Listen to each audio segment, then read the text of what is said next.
Huh, Yeah. Good. It's gotta be construction. So it doesn't look like you that gets to fly the drone, huh? No. I get in there, they do the test. We should have guys. The guy that I found did that for This the year's. project published into today, was in San Antonio, but now it's in Dallas.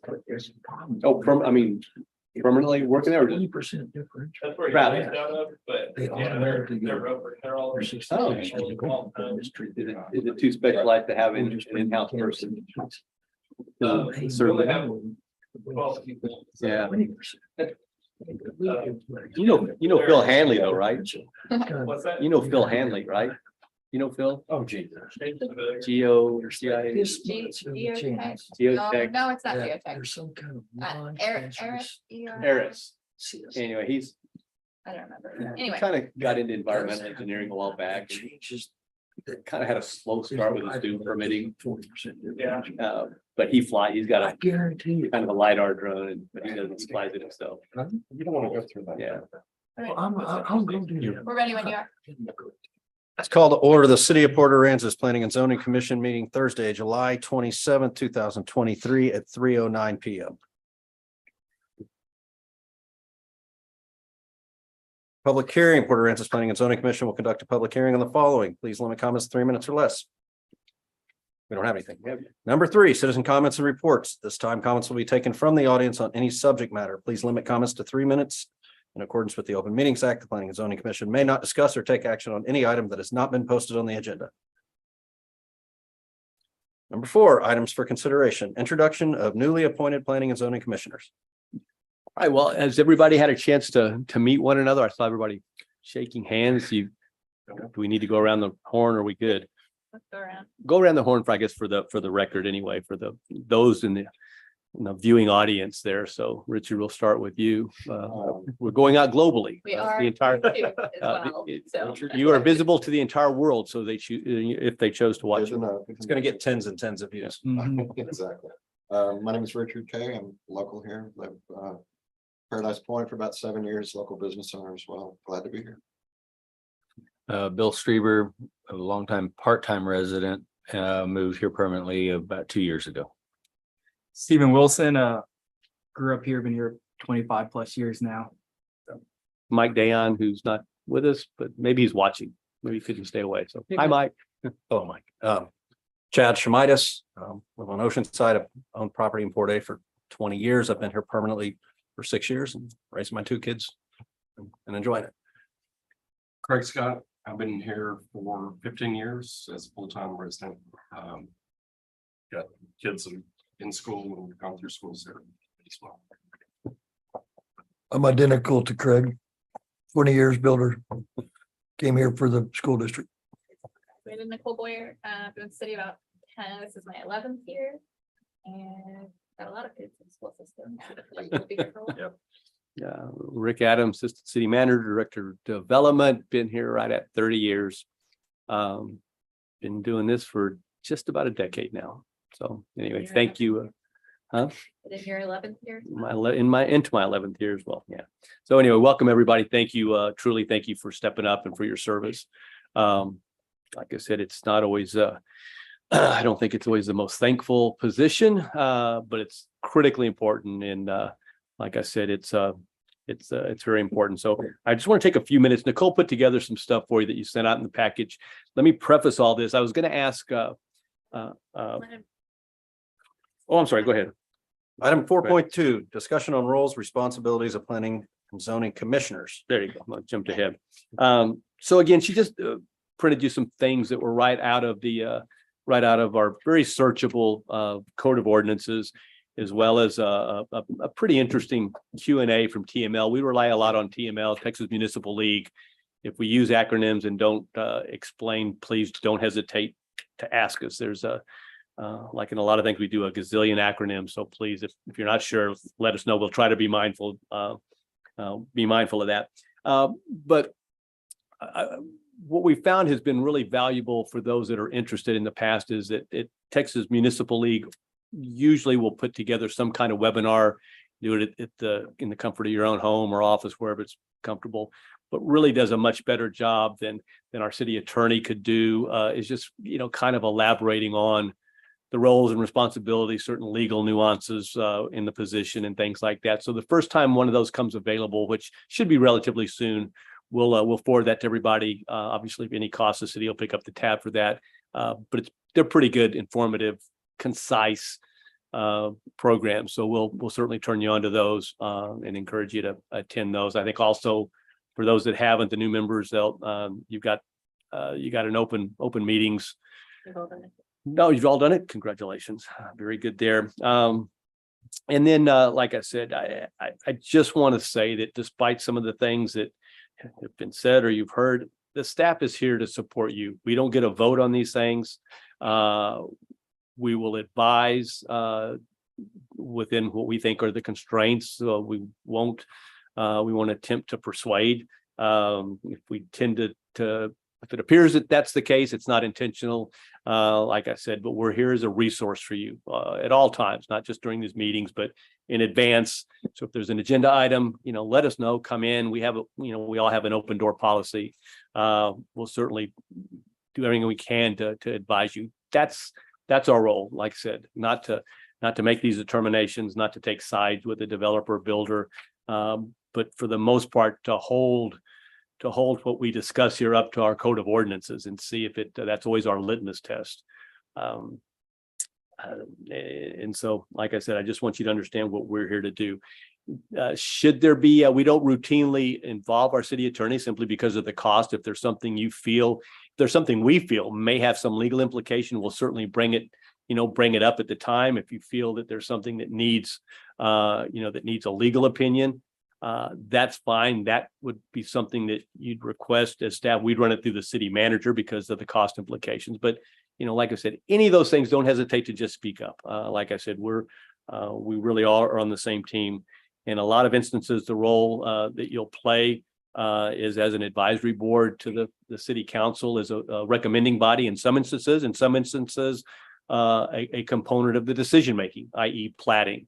Like I said, platting for the city is a two-prong approval. Planning and zoning will recommend a decision, and city council will have the ability to take that decision, whatever it is, and approve it. Both of those need to be in the affirmative to approve a plat. I don't want to spend a lot of time now, but I will encourage you to dig around. We can provide some additional resources. The state of Texas has done a very conscientious job the last several biennial sessions in removing a city's authority to deny plats for the most part. There's been some other areas of local government that they've also tried to strip local municipality and local control from, but platting has been a big one.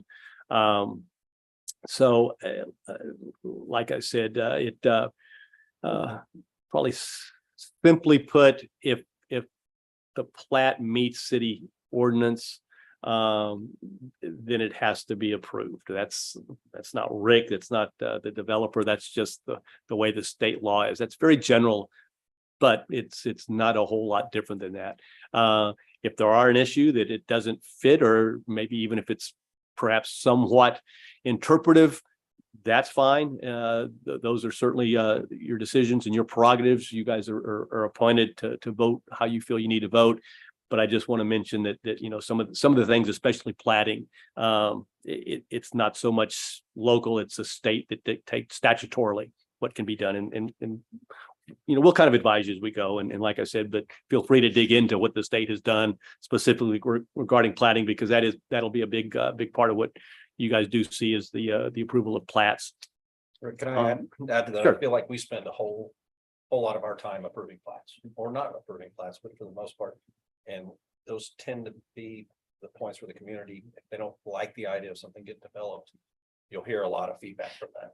And a lot of times it's based on, well, the building plan or this or that, but that's not what we're approving. We're approving plats, and we're approving that piece of it. So just read the rules and read what's in the ordinance, because it will become one of the more contentious things, even though it should be one of the more simple things. And it's something that they hate the idea of a development, so they want the plat denied, but legally you can't deny the plat based on future development. That's That's their job when it gets to the building, to the Right. buildings. And if you do deny a plat, you need to be able to point to the ordinance that you feel like it doesn't comply with. And because the application, the applicant needs to know what they need to go and rectify or figure out or where they can comply. Absolutely. And they have the right to that answer and an unlimited amount of time to go back and whatever the cause for the denial was, to rectify it and continue to bring it back. So it's just a process. And like Chad said, it's sometimes it becomes contentious. But again, we will remind you that here's the ordinance. And if there's any question about it, we're not, like I said, we're not persuading. It's just that we're pointing that out. So, if there's a question, certainly ask us, but that's the If reality. you vote no on a plat, most likely, assuming I'm chairman, or whoever the chairman may be, they will ask you, hey, just to have it on the record, you voted no on this plat. Why did you vote no? So we can at least have something on record to go back on. Because again, the law allows the applicant to ask that of staff to provide them what legal basis you denied. And so that's why that question will come up. Are there sections of the ordinances that you would recommend that we read specific to that? Chapter 25. What we put in your agenda packet, Yeah. Okay, but chapter 21 and Okay. 25. Yeah, 25 is zoning, a huge part of what we do. That dictates uses. As Chad said, we have, again, the planning and zoning will approve a plat. Not necessarily will you have a building plan or what they're going to do with that. It's in a zoning district. The zoning district in chapter 25 will identify all the uses that's allowed. Anything from commercial to residential in some instances. So 25 is big, and then chapter 21 is subdivisions, and that talks about platting the requirements and so on and so forth. And there's a little overlap between the two, but for the most part, those are probably be the ones that you will wallow in for the most part. 100%. And then the coastal Okay. management plan. Just which stop also- at 25 and 21. That link was And you can also- always reference everything. The link to the coastal management plan was in there. I think it's in our ordinances, maybe chapter 16. I think it is 16. 16 is coastal. It's management. coastal Yeah, management But I plan. also put the link in this agenda packet, under that agenda item, the link to the coastal management Okay. plan, straight Okay. from the natural resource Gotcha. code. So the natural resource code houses our coastal management plan. It's part of that state law. And then the GLO, which you guys don't really have to deal with, that's more of a council thing, uses the natural resource code to look over everything as well. Yeah, so they delegate the approval of these things to us. Our coastal management plan is a little dated, and it's actually a little bit certain things like having to obtain approval when you're not impacting a critical dune, but you're within the 1,000-foot, that we set upon ourselves, and so GLO holds us to that. There's certain things, and we'll point that out. You'll get accustomed to it. But again, that's just an authority that the GLO has delegated to us, although they keep tight reins and they have oversight on our decisions. But those will be recommendations that then council ultimately makes a decision on. I think that's, like I said, that's really it. Please don't hesitate to answer questions. I'll ramble a little bit more than I normally will on things like dune permits initially for you guys. I think Nick actually has a distinction of being our senior statesman on the committee now, on the commission. So By years, I'm afraid. he is our elder statesman. I So would tell you one thing, and staff will always, they're there to help and correct. I broad brush way too much, but chapter 25 and 21 is, you get that down, you're ahead of everybody here. Okay. Not county staff. But the other thing, and there'll be an exception to it, but when we make a motion, we're not approving it, we're recommending the council approve it. And I think it's real important to say that, because when you're out in the public or people go, well, you voted for that. You go, we recommended that council approve it, or we recommended council didn't. We're an advisory board. Right. With the exception of, what do we do on we go do a little bit of the variant stuff that the Board of Adjustment type of thing. right, certain aspects of variances. Right. But we're an advisory board. Real important. And there's some sections in our code that look like that there's some instances where planning and zoning will proactively go out and do things. I think to Nick's point, I don't want to discourage. If there's things that you feel strongly about, I would simply take it to a council person, a mayor, Because really, even though you guys do have that and the code kind of tends to have an interpretation that you could say, well, I want to do this as a planning and zoning commission. The reality is you operate at the council's pleasure. And so not to say that if those things are floating around in your mind, just run it through council. Like I said, because it'll need to come back because again, independently, just like with any board, independently, you guys have no power. It's only once a quorum is established, like any open meetings, then you have power as a commission, but not individually. So, and then finally, I'll wrap up I think a lot of you, if not all, were involved in the recent comprehensive plan. Besides our code of ordinances, most all the development, the comprehensive plan in a lot of instances is a very warm and fuzzy and broad stroke, but it does, from a legal standpoint, in a lot of ways and statutorily does create the framework that we operate on as far as development and as a city and orderly growth and everything else. And the comp plan is made up of things like thoroughfare plans, pedestrian walkways, parks, and everything else. So it's made up of a lot of pieces. But again, always be mindful if you haven't looked at the document that's now final, kind of familiarize yourself with that as well as the primary chapters 25 and 21. I think that'll kind of be good because it'll just give you a really, what I kind of look at the comprehensive plan is a big high altitude view of the city in the future and what that group that got together, everybody that contributed, kind of wants to see. I'll Like send you guys a link to where you can find all of it. Thank you. Any questions about any of that procedurally or anything? Like I said, certainly anytime, feel free to contact us offline, online, anytime. And like I said, if you have any questions, we're simply here to help. Good. So thank you for that. Questions, comments? Nope, not yet. I have a question. Okay. Regarding the Open Meetings Act, I noticed there was a lot of talk about when you're in a quorum is present outside of the meeting. You don't want to discuss, any kind of business. What if I have questions about something and want to come and discuss it with the staff, for example? Is that Staff's different. So Staff. staff, you can come talk to staff anytime. okay? 2 of you, 3 of you can come talk to staff, 4 of you can't. Okay, but it's discouraged for 2 people on the board or the commission not to discuss. You can talk to, Okay, or you recommend no? I mean. Here's the premise is that there's an aggregation that what TML will tell you is that you talk to Bill and Bill talks to Stephen and then Bill says, And- and I talked to Richard. And he Right. thinks right. the So same, and then neither it's one of just- you, You're getting, in a gray area. it doesn't happen very often, but certainly at the IGA, you guys talk about, and same thing with emails. Emails are kind of construed to be the same thing. Just be mindful. Information, you guys can forward out information. Hey, by the way, did you see? Do not reply, those kind of things. You should probably send that to staff and let staff send that out. Yeah. Yep. And we'll do that sometimes. If it's outside of a meeting, we'll say information only, something that may have come up that we felt was pertinent. We'll ask it, not reply. It wasn't for discussion. Because outside of a meeting, you can't have a discussion, but we will send sometimes information out just, because it's pertinent. So it's if in doubt, my recommendation would be don't, because somebody will take that. And they'll turn it and use it in an adversarial way against us. So it's like The 7 of us should not go to happy hour after this meeting. Or 6 of us, sorry, Mike's not here.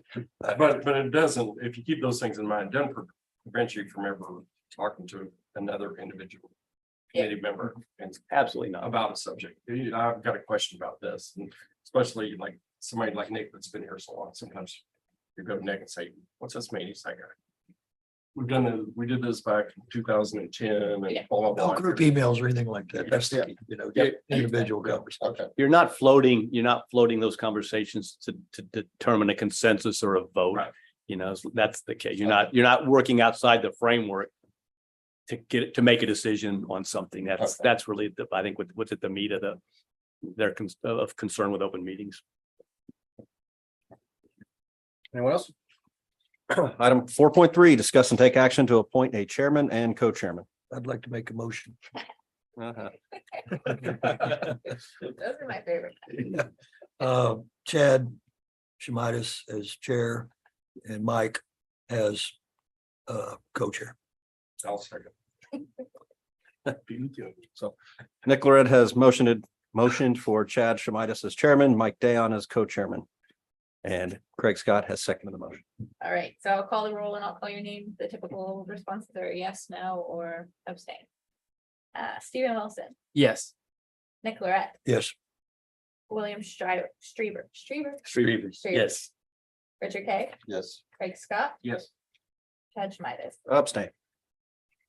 Motion carries. Sorry, Mike. congratulations. That's what happened. Mike didn't show up. I know it's- Well, that's why I asked. I don't mind regrouping and having to be chair if you want to.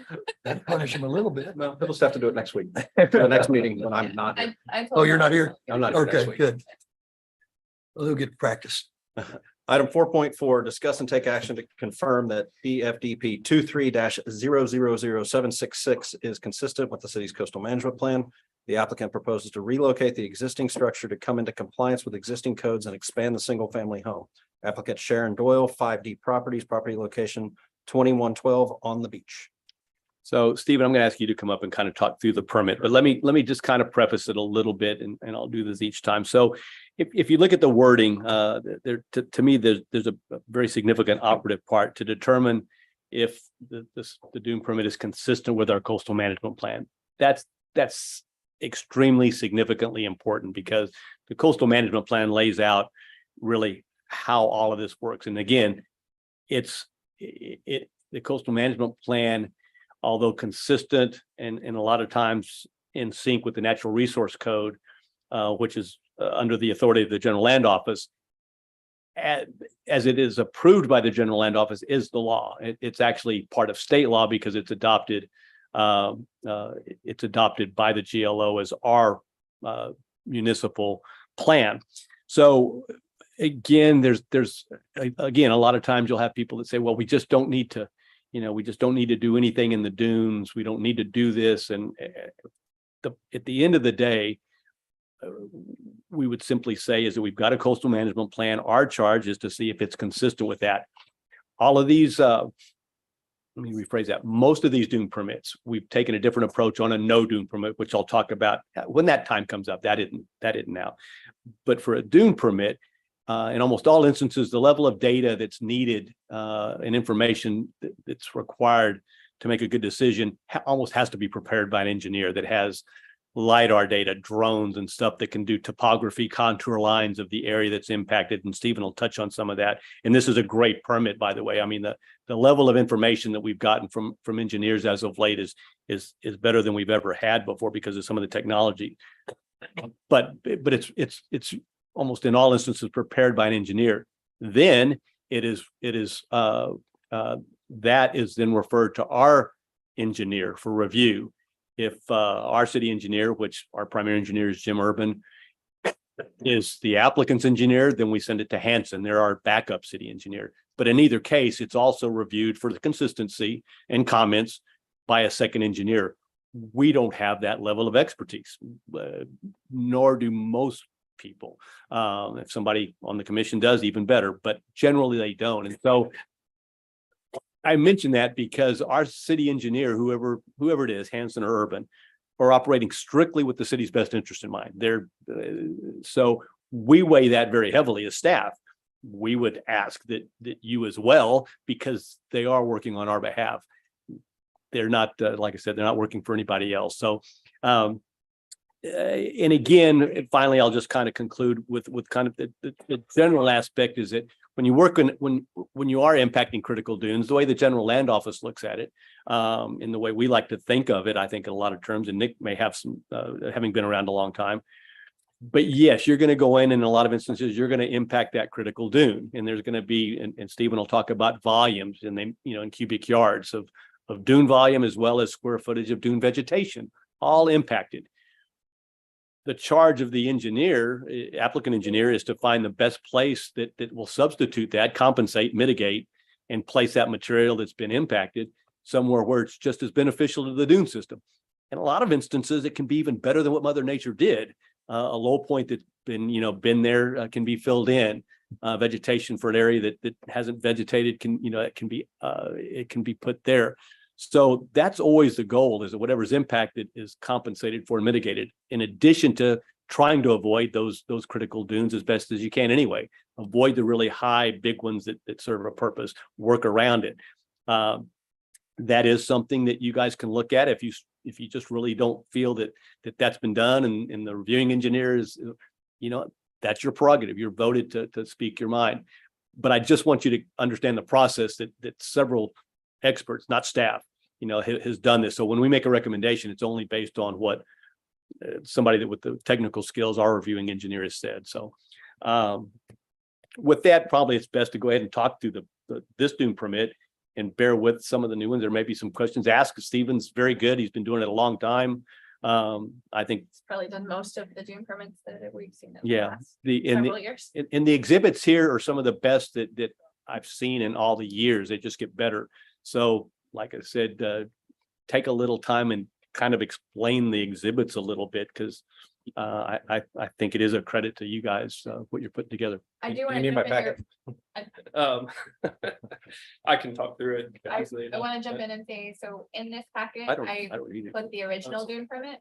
The You got it? urban Mitigation, initial all the numbers? review letter, Yeah. then the revised. Typically, in the future, I won't give you the original. I'll just give you the final revised version with the comments, but I just wanted you guys to be able to see kind of their process and how they worked through it. Thanks for the introduction. So there's 4 key exhibits, and the introduction are kind of the 5 things. There's 6 things, I guess. The mitigation procedures are important too. In a dune permit, that kind of change from permit to permit. So in the introduction, you'll be able to review the amount of impacts, mitigation, and compensation. And at least on all of my dune permits, I like to add a little bit more compensation than is required. So we're effectively building more dunes over time than instead of just maintaining them. And then the first exhibit's going to be a site map or a vicinity map that just kind of gets you a location. And the second one's going to be a topographic exhibit that just shows you what our survey found. It's not always LiDAR. Sometimes it makes more sense for us to do it with an on the ground type of equipment, which varies between GPS and total station. But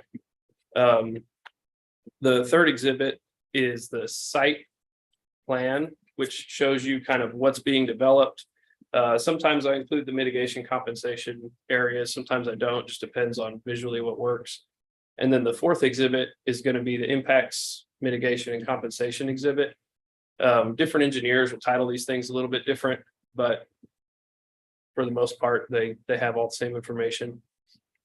And then the last part that's kind of important is the mitigation, impacts, mitigation, and compensation procedures. I forget the exact lingo I used for that title, but those are kind of the keys that vary between dune permits. And on this permit, this house was one of the victims of Harvey, I guess. It was damaged pretty significantly. More than 50% of the structure was, more than 50% of the value of the structure was damaged.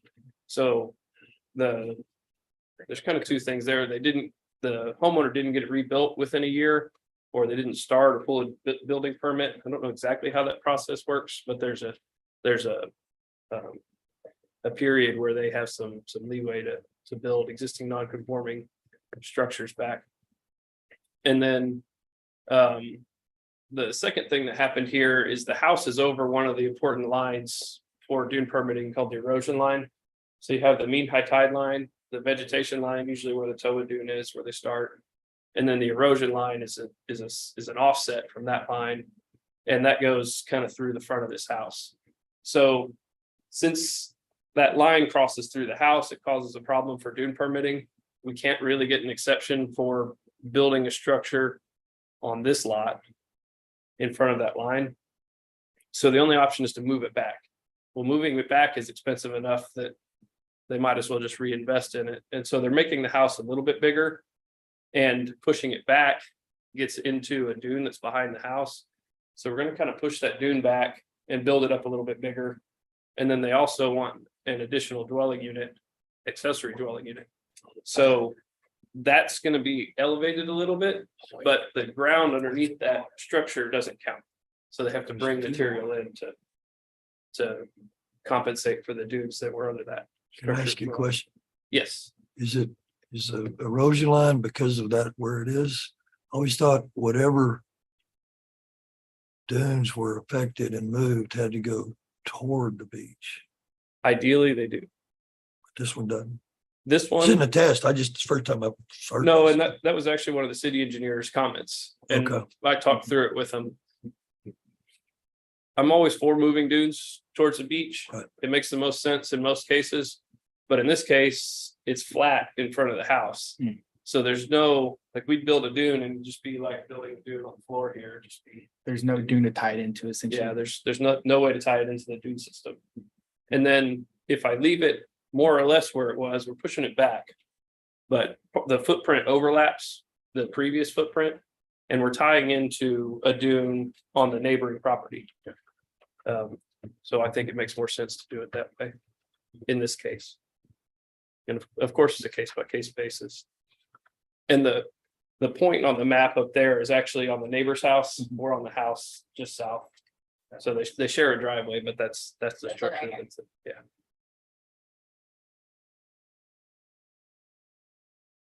And then I'm open to any questions and concerns y'all have. The erosion line, every 5 years, right? The state surveyor comes in and reevaluates the line of vegetation. No, I don't know that part of the process well enough yeah, to they, say it on record. That seems too fast. I don't Can think you it's. describe for us what an erosion line is? So generally, it's based on Hurricane Hannah is the last good example. So before Hurricane Hannah, and I was working on a dune permit at Admiral's Row. And the dunes had kind of accreted onto the beach as far as they go. And then the storm came in and wiped out like 40 feet of dune. So the erosion line is kind of to take that into account.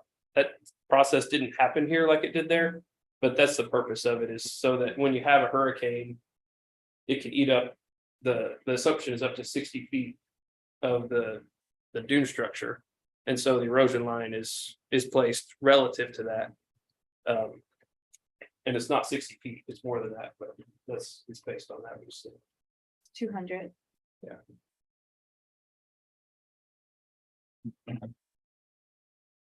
Your compensation plan looks like on the topographical map. Are you adding some height to the new critical dune that you're going to be building behind the house? Yes. Okay. Yeah, and extending it back, right?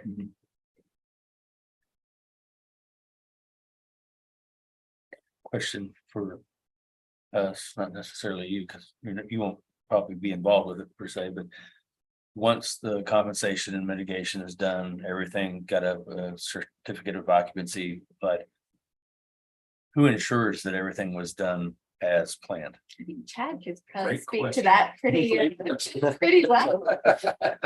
When You fought for it. I first got on this board, we were going through all these permits, but then there was really never much of a follow-up to make sure that the compensation, the mitigation was done as per plan. And so I think the ultimate is it's back on the owner to, and whether he does that through his engineer and gets a topo and proves it up, or if it gets inspected and it's not done right, then the owner is liable for fixing it as per the plan, and any fines that could be incurred past, these dune permits last for 3 years, so it could be at the very end of the third year, but come after that, if it's not done, it is incumbent upon the owner to make the corrections to fix it and potentially face fines and anything else if they don't take care of what they're supposed to. We go through this whole thing trying to stick to our coastal management plan, but we need the follow-up to make sure that it was actually followed. And in most cases, I think most people do what they're supposed to do, but there's been some cases where builders or homeowners or people have impacted a critical dune and then not fixed it. And then it's like, why did we go through all this? It's not gonna pay attention to it anymore. Do they have until the end of the dune permit time period to have the mitigation correct? So it's not like, okay, they build the house and within a year after, construction is complete, they have to have all the mitigation done. It's to the end of the permit. So they should be doing the construction and the mitigation concurrently. They have 3 years. What we see a lot of times is they'll wait a while to start. Do it all. And then there's some more time left at the end. The letter of the code says that it has to start. Well, it's not in earnest, but it's immediately after or before impacts are made. It's not always. Vegetation's a piece of that. I mean, there's. The quantity is one thing, but then having vegetation on top, which you can plant all the native seed you want, it's gonna grow with sunflowers first, and then eventually. Eventually he'll get some native grasses to come back in there, I but did see what it specifically call out not to do sunflowers. They just come by the birds. The Yeah. birds plant them. when you try to pull one out, it just shakes its seeds out and you end up with 20 more. Sorry. It's all good. All useful.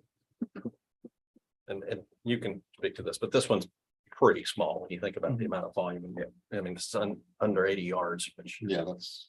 7 or 8 little construction dump trucks. What GLO likes to see is it a minimum of 1-to-1, compensation. And like Stephen said, it's most all engineers now are trying to give a little bit more, it just looks good. What happens is, depending on your recommendation, well, whatever your recommendation is, this will go to GLO for their comments. And so between the time that you guys make a decision and it gets to council as a recommendation, the GLO will have had a chance to weigh in. So normally we don't even forward it to GLO if there's not reconciliation between the applicant and our engineer review. If our who's working for us doesn't like it, then there's something going on. So we very seldom, if ever, will send something on to GLO until everybody's arm in arm. But that's what'll happen. So like I said, it'll go to GLO, then their comments with your recommendation will go to council. It's ultimately a council decision. This is one where you have the recommending authority.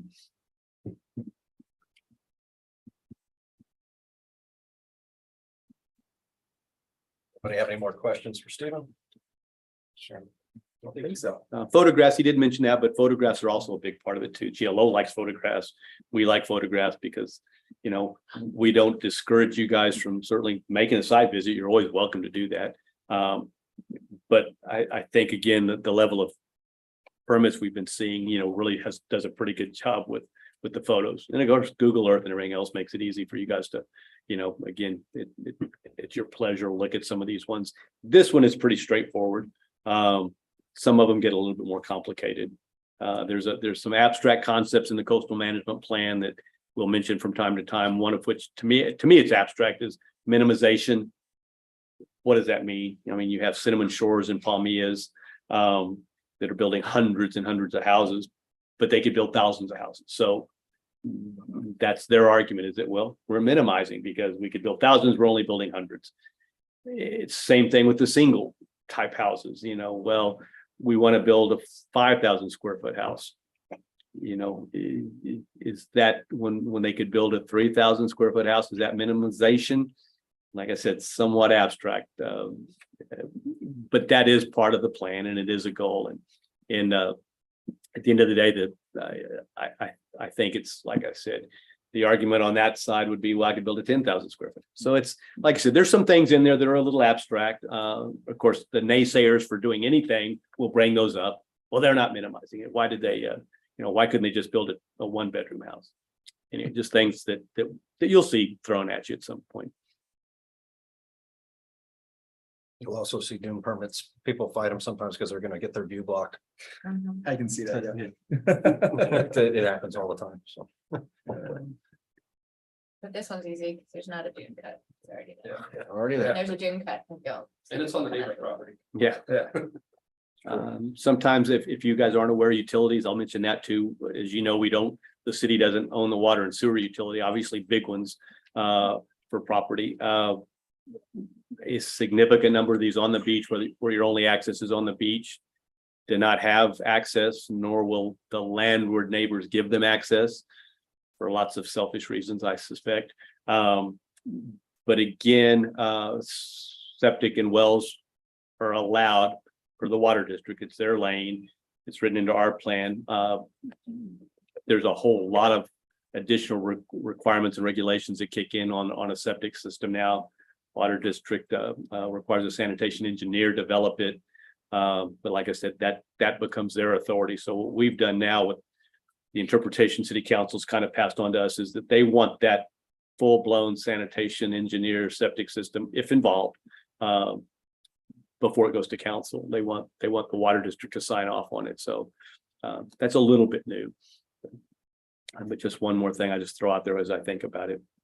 This one's the rare case where they have Yeah. public water and sewer access. Really? Yeah, Mhm. yeah, they have a water line running across the front of the lot, and then the sewers actually on the back of the neighbor's lot, but they have an easement that gets them there. And that's shown in the site plan.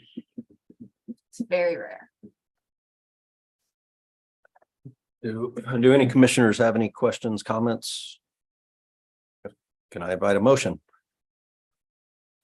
I'll make a motion to confirm that BFDP 23-00766 is consistent with the city's coastal management plan.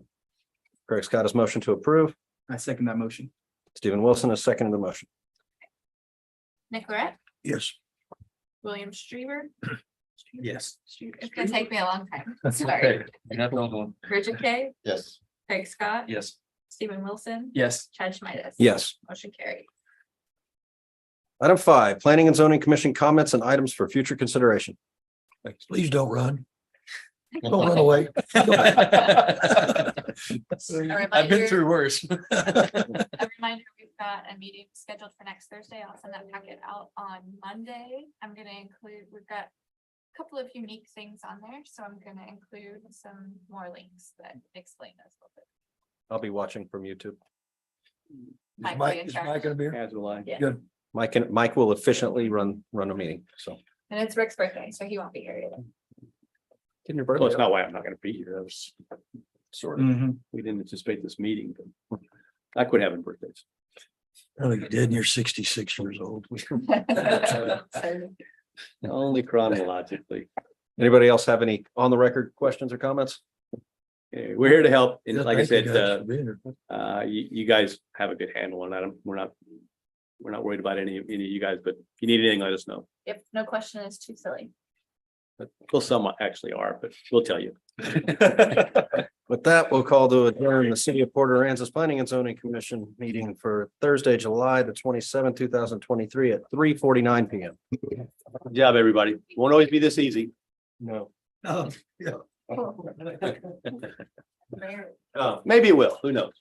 We got a contact. Maybe it will. Gotta think half full. Gotta think so. He's got it. STRE